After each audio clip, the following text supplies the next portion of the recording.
Hey everyone, it's Reading Switch Tech back with another video. I know I haven't been posting for 9 months. I'm sorry about that. It's personal reasons. But I'm back and I'm going to be posting a lot more. Sorry. Anyways, today's video is going to be about the Verizon network, about them throttling users. And essentially they're cutting off users that have used a lot on the network. And that's very interesting because they did that last year and they kicked off me personally, which was not fun. I got back on the network, but I'm kind of worried about that now because it's even less and less than they did last year. Last year, they were doing about a couple terabytes. If you use that much, you're gonna get kicked off. Now, people only using 300 gigs, 200 gigs, like that. Even on 5G ultra wideband, the C-band, millimeter wave. I'm not sure about millimeter wave. Someone has to tell me that, but I've been hearing about C-band users on 5G ultra wideband getting kicked off the network after like 200, 300 to up to 600 gigs. And that's pretty crazy. I have not seen that yet for my personal use. I'm hoping that hasn't happened, but I've been more conservative about my speed testing and data usage on the Verizon network. If any of you guys have had that happen to you, put it in the comments below. Next thing we're going to be talking about.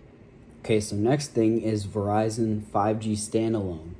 Now, with the 5G standalone, it's pretty interesting because of how Verizon is doing this right now compared to other providers like at&t and T-Mobile. So Verizon is doing it differently because they are limiting the amount of phones you can actually access the network, like how at&t was limiting their whole second part of C-band, the DoD, I'm pretty sure, to 14 Pro and newer phones, which is pretty questionable knowing that T-Mobile has already allowed iPhone 12s, 13, Pixel 6, Pixel 7, all those older devices to access 5G standalone with voice over NR, and Verizon is doing that now, but it's going to be very limited on what devices can access voice over NR and the 5G standalone. So right now it's 14 Pros and newer that can access the 5G standalone network, and I'm pretty sure it's like Pixel 7 and Pixel 8s can access the network too for 5G standalone. This isn't going to actively change the experience for most customers because most people don't really care what type of voice network they're using, voice over LTE, voice over NR. No one really, that much people really care or even notice the difference.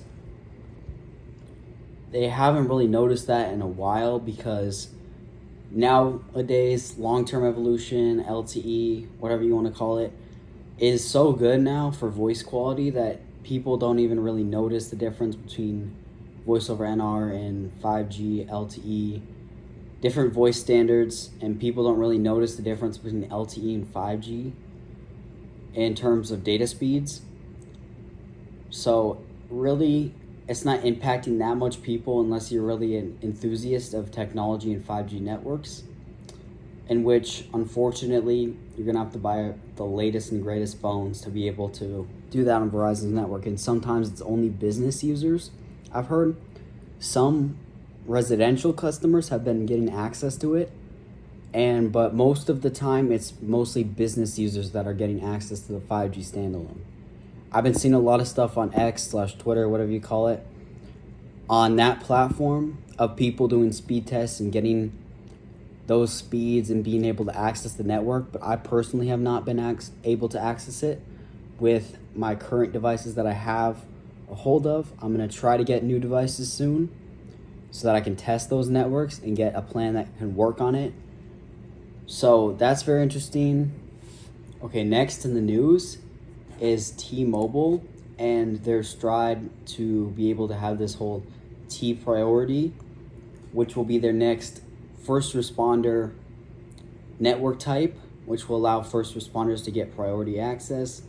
Now, at&t with the FirstNet is getting kind of petty with this because obviously, but this is actually good for competition standards because it will allow the other competitors to upgrade their network in order to really satisfy more customers because they want to win.